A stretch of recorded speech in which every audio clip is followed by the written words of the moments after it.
Assalamualaikum warahmatullahi wabarakatuh.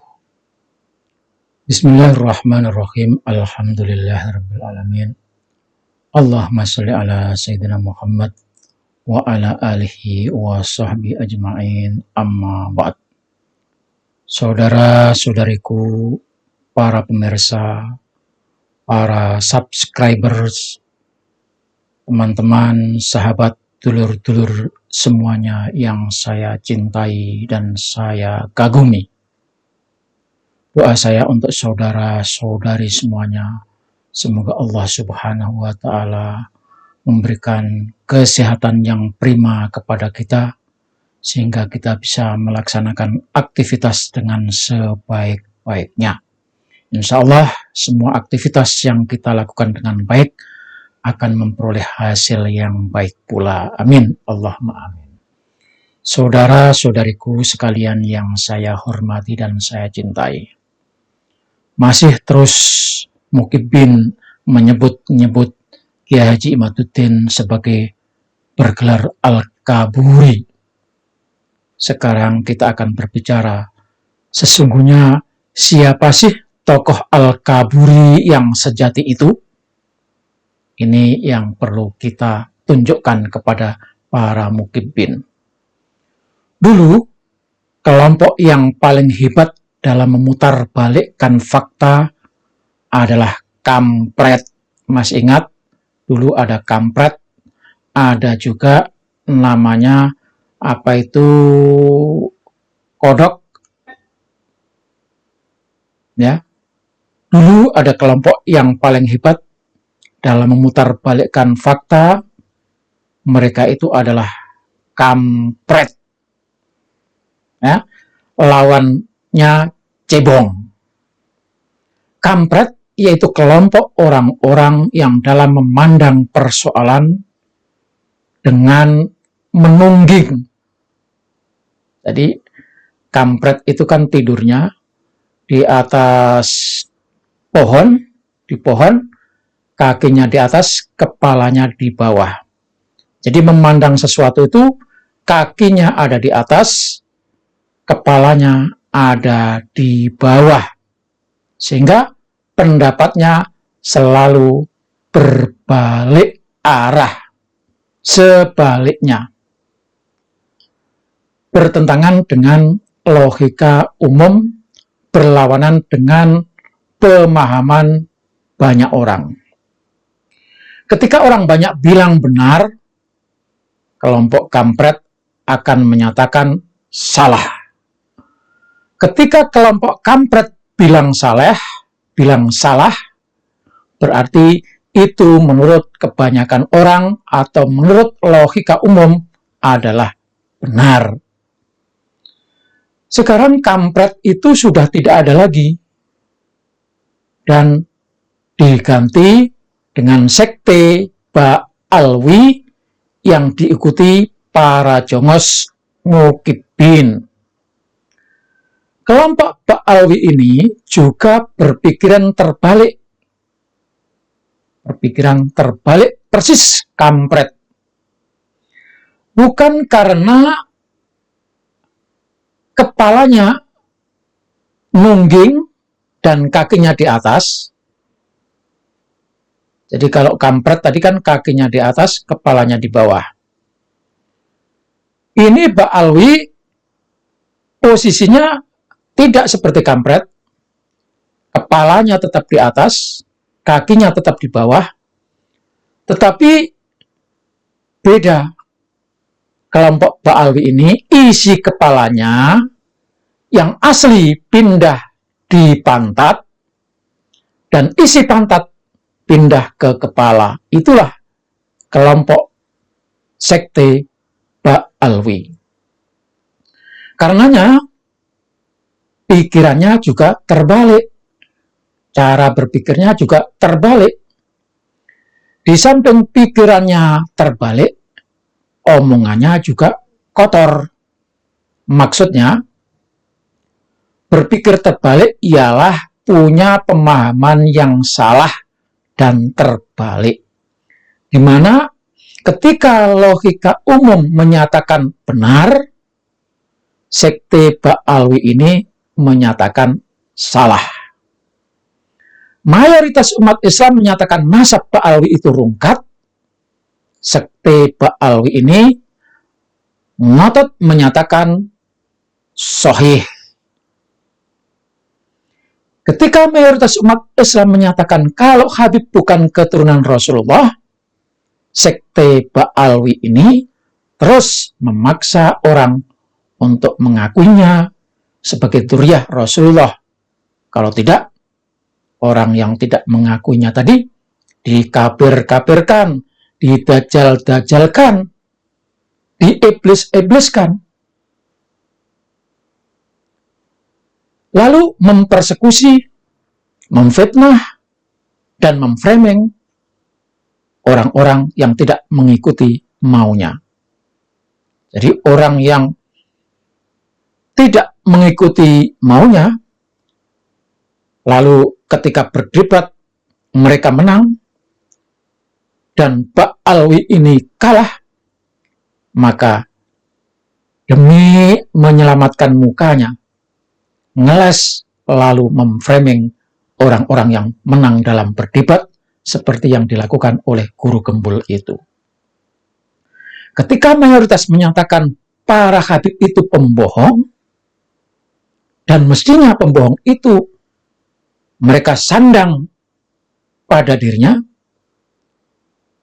namun kenyataannya sekte Ba'alwi ini menyebutkan sombong yang sebetulnya adalah perilakunya, pembohong adalah perilakunya, lalu sebutan itu ditimpakan kepada orang lain atau lawan yang mengalahkannya, yang berdebat memenangkan Ba'alwi.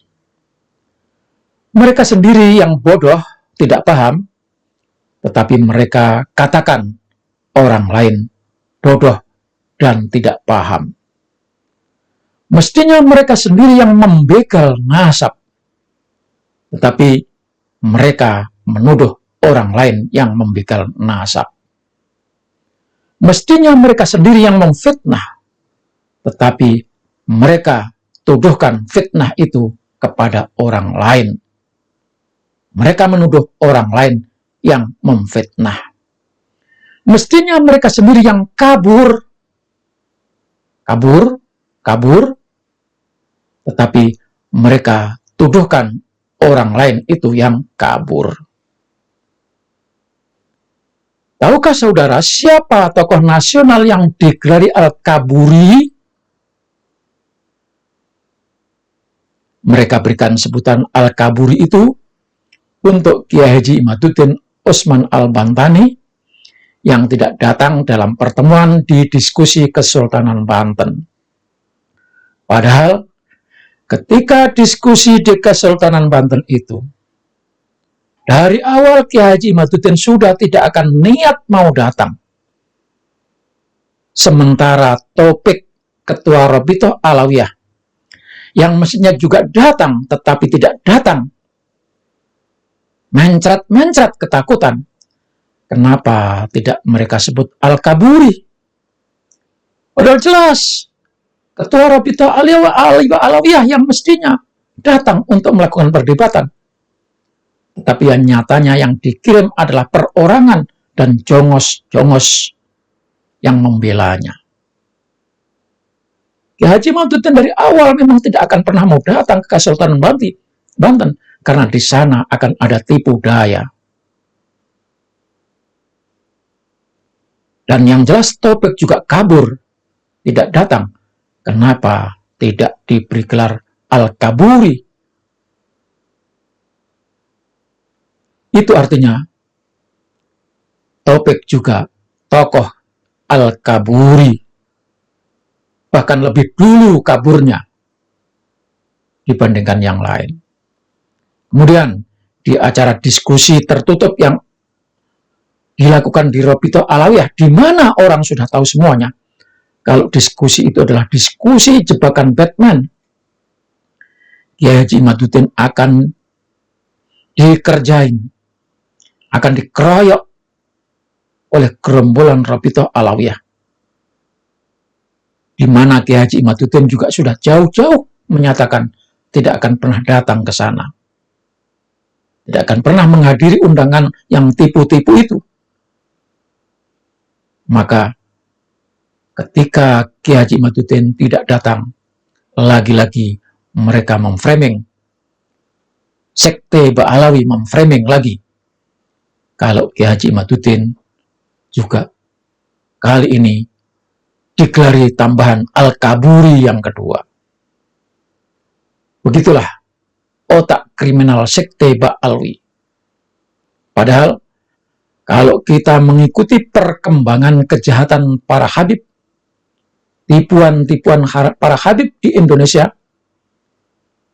kekurang ajaran para habib di Indonesia, yang paling berhak menyandang gelar Al-Kaburi itu tidak lain adalah kecuali Rizik Syihab. Ya, Al-Kaburi itu adalah Rizik Syihab. Dialah yang kabur dari Indonesia karena berstatus pelaku perbuatan kriminal. Dalam kasus apa? Dan berapa lama dia kabur? Tentu saudara-saudara masih ingat ada chat porno, chat mesum, chatting maksudnya lewat WA. Kemudian kita juga masih ingat ada suara Kak Emma. Ya, itulah dia. Ya. Dan ketika kabur, sekte Al-Ba'alawi menyanjung-nyanjung. Ada pujian yang luar biasa terhadap tokoh Al-Kaburi yang sejati ini. Luar biasa pujiannya. Ada yang bilang Al-Kaburi itu diundang oleh Raja Saudi Arabia untuk tinggal di istana raja. Karena Al-Kaburi adalah keturunan Rasulullah. Luar biasa ini sanjungan. Berita yang diunggah di media sosial. Komentar para mukibin yang begitu hebat.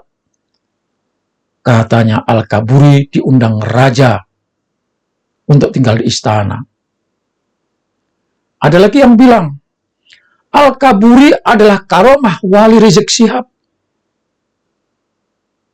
Dia bisa ngilang dari Indonesia sampai bertahun-tahun tidak ada di Indonesia, ngilang. Itu adalah karomah Al-Kaburi wali Allah Rizik Syihab. Ada yang bilang lagi Al-Kaburi adalah ibadah umrah terlama sepanjang sejarah, ibadah umrah. Kalau orang Indonesia menggunakan ibadah umrah 2 minggu sudah cukup. Tetapi ini bertahun-tahun, maka luar biasa.